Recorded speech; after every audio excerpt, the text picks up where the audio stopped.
صاحب ہم عبادت اللہ کی کریں گے لیکن ہم کو جنت نہیں چاہیے، ہم کو مطلب نہیں ہے چاہے جنت ملے، جیسے صوفی لوگ کہتے ہیں، صوفی لوگ کہتے ہیں ہم کو جنت جہنم سے ہم کو مطلب نہیں ہے، بس ہم اللہ سے محبت ہے، ہم عبادت کر رہے ہیں. کیا کہیے گا؟ اس کی عبادت قابل قبول ہے؟ نہیں. اور ایک آدمی یہ کہے کہ نہیں ہم محبت صرف اس وجہ سے کر رہے ہیں کہ ہم کو اللہ تعالیٰ جنت دے گا، ہم کو جہنم سے اور محبت سے کوئی مطلب نہیں ہے. کیا کہیے گا؟ اس کی عبادت قابل قبول ہوگی؟ نہیں ہوگی. عبادت کے لیے یا کسی بھی عمل کی عبادت ہونے کے لیے یہ تین چیزیں پائی جانی بیک پر ضروری ہے. کلیئر ہو گیا معاملہ؟ تو ابھی ہم لوگوں نے کیا سیکھا؟ عبادت کا لغوی معنی کیا ہے؟ تو کہیے گا عبادت کا لغوی معنی عاجزی اور انکساری اختیار کرنا. عاجزی اور انکساری اختیار کرنا. عبادت کا اصطلاحی معنی کیا ہے؟ تو کہیے گا عبادت ہر اس کام کو کہتے ہیں جس کو اللہ پسند فرماتا ہے، چاہے اس کا تعلق قول سے ہو یا اس کا تعلق فعل سے ہو. قول سے مراد جیسے سبحان اللہ کہنا، الحمدللہ کہنا، لا الہ الا اللہ کہنا، یہ سب عبادت ہے نہیں؟ بولے امر بالمعروف کرنا عبادت ہے، کسی کو بھلائی کا حکم دینا، سچ بولنا سب عبادت ہے. اور اسی طریقے سے فعل جیسے نماز پڑھنا، کسی کو زکات دینا، کسی کو بھلائی کی رہنمائی کر دینا، یہ سب فعل کے اندر. تو چاہے اس کا تعلق قول سے ہو چاہے اس کا تعلق فعل سے ہو، اگر اس کو اللہ تعالیٰ پسند فرماتا ہے. عبادت کو عبادت ہونے کے لیے کتنی چیزوں کا پایا جانا ضروری ہے؟ تین چیزوں کا. کون کون سی؟ محبت، خوف اور امید. ان تینوں کی دلیل کیا ہوئی؟ الحمدللہ رب العالمین الرحمن الرحیم مالک یوم الدین. تب جا کر کے نمبر آیا ایاک نعبد و ایاک نستعین. کلیئر ہو گیا معاملہ؟ کوئی کنفیوژن ہے اس میں؟ نہیں. چلیے کہا کہ آپ دین کو خالص کرتے ہوئے ایک اللہ کی عبادت کریں، ایک اللہ کی عبادت کریں. یہ کیا ہے؟ دین کو خالص کر کے ایک اللہ کی عبادت کرنا حنیفیت ملت ابراہیم علیہ السلام ہے، جس کی اتباع اور پیروی کرنے کا اللہ رب العالمین نے ہم کو اور آپ کو حکم دیا ہے. اللہ نے ہم کو اور آپ کو حکم دیا. کہتے ہیں اللہ تعالیٰ نے تمام مخلوقات کو اسی عبادت کا حکم دیا ہے. کس عبادت کا؟ کس عبادت کا؟ حنیفیت کا. اور دوسرا معنی عبادت کا عاجزی انکساری اختیار کرتے ہوئے توحید کے اوپر قائم رہنے کا اللہ رب العالمین نے حکم دیا ہے. اور اسی کے لیے سب کو پیدا کیا ہے، سارے لوگوں کو اللہ رب العالمین نے اسی کے لیے پیدا کیا ہے. جیسا کہ اللہ رب العالمین کا ارشاد ہے وَمَا خَلَقْتُ الْجِنَّ وَالْإِنسَ إِلَّا لِيَعْبُدُونِ. جنوں کو اور انسانوں کو ہم نے کیوں پیدا کیا ہے؟ کہ وہ صرف میری عبادت کریں. اچھی بات ہے. اتنی بات تو سمجھ گئے کہ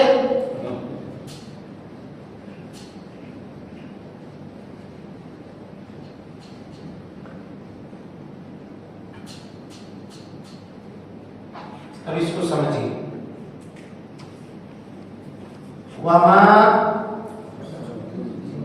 خَلَقْتُ الْجِنَّ وَالْإِنسَ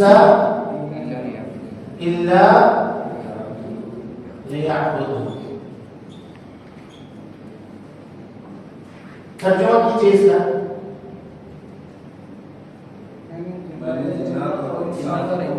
صرف اپنی عبادت کے لیے صرف اپنی عبادت کے لیے پیدا کیا ہے. اچھی بات ہے. یہاں یہ بتائیے دنیا میں کیا سارے لوگ اللہ کی عبادت کر رہے ہیں؟ نہیں کر رہا ہے. اس کا مطلب یہ ہوا کہ اللہ رب العالمین کچھ اور چاہتا تھا، دنیا والے چور کر رہے ہیں. یعنی اللہ کی چاہت سے بڑی ان کافروں کی چاہت ہوئی. کیسے؟ نہیں، اسی چیز کو سمجھنے کے لیے ہم یہاں پہ وضاحت کر رہے ہیں. وما خلقت الجن والانس الا ليعبدون. عبادت کی یہ کون سی قسم ہے جس کا حکم، جس کی وجہ سے اللہ رب العالمین نے ہم کو اور آپ کو پیدا کیا ہے؟ کون سی قسم ہے؟ تو پتہ یہ چلا کہ عبادت یہاں پہ کس کے معنی میں ہے؟ یوحدون، توحید کے معنی میں. عبادت کی یہاں دو قسمیں ہیں. اور کیجئے کتنا قسم؟ دو قسم. یہ ادر والا اس کو بند کر دیجیے. دو قسم. نمبر 1 عبادت کونی قدری. غور سے سمجھیے گا تب بات سمجھ میں آ جائے گی. عبادت کونی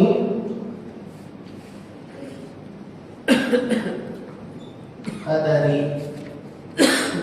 کا کیا معنی؟ اس کا معنی یہ ہوتا ہے کہ اللہ رب العالمین اپنے بندوں سے کچھ چیز چاہتا ہے، اس میں بندے کو کوئی اختیار نہیں ہے. بندے کو کوئی اختیار نہیں ہے.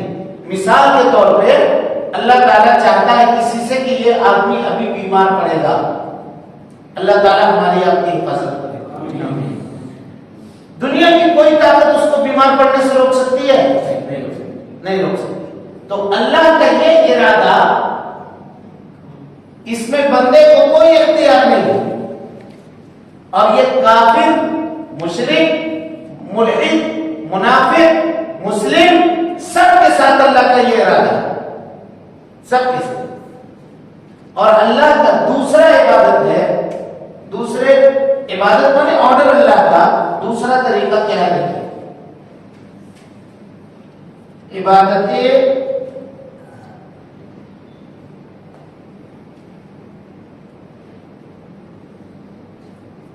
شرعی امری ہے نا. عبادت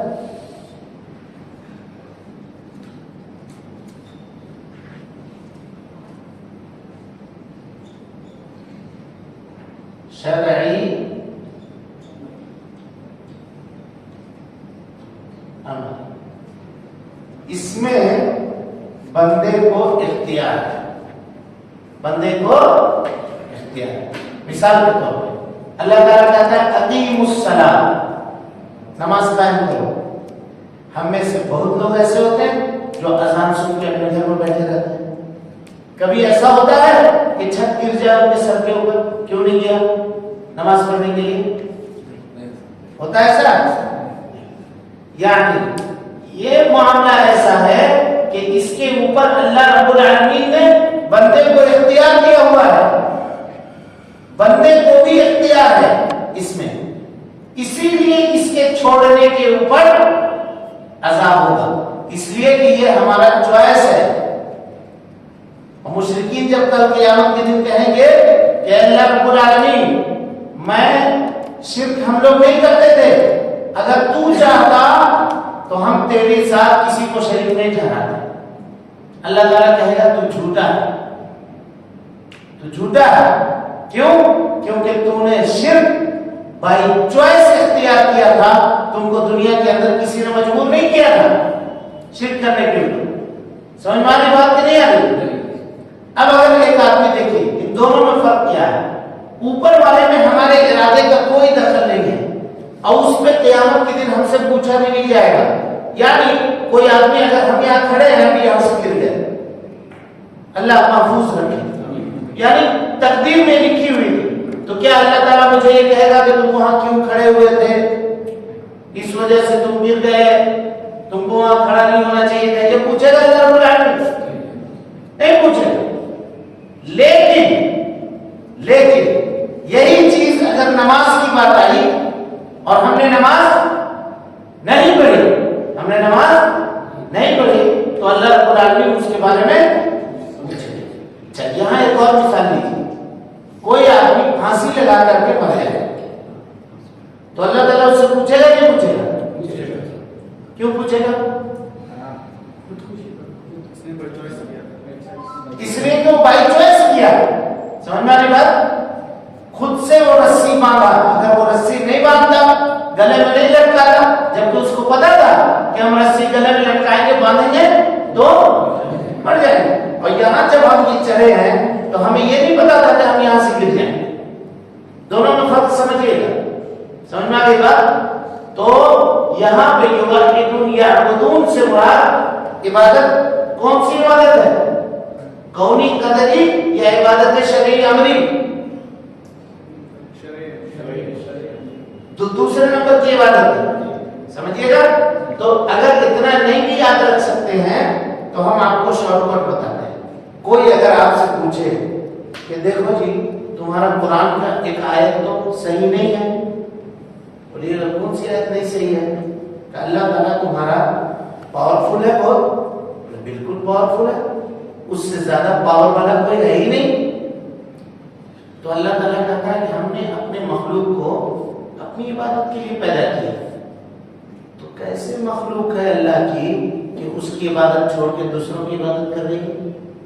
تو تمہارا اللہ پاورفل کہاں ہوگا؟ نعوذ باللہ من ذالک. یہ سوال کر سکتے ہیں نہیں کر سکتا؟ تب وہاں پر آپ اس کو سمجھائیے گا کہ بھائی صاحب اللہ رب العالمین کے آرڈر کی دو قسم ہیں. ایک قسم ایسی ہے جس میں کوئی مخالفت نہیں کر سکتا, دوسری قسم ایسی ہے جس میں اس نے بندے کو چوائس دیا ہے.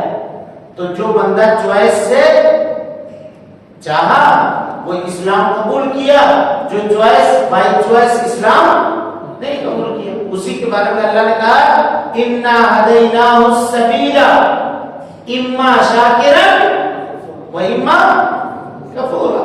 ہم نے راستہ بتا دیا تم کو, اب تم کو اختیار کرنا ہے. چاہے شکر گزاری کرنے والا راستہ اختیار کر کے جنت چلے جاؤ, یا کفر کرنے والا, کفران نعمت کرنے والا راستہ اختیار کر کے جہنم چلے جاؤ. یہ کس کا اختیار ہے؟ بندے کا اختیار ہے. اس کو کوئی روکنے والا نہیں ہے. آگے بات سمجھ میں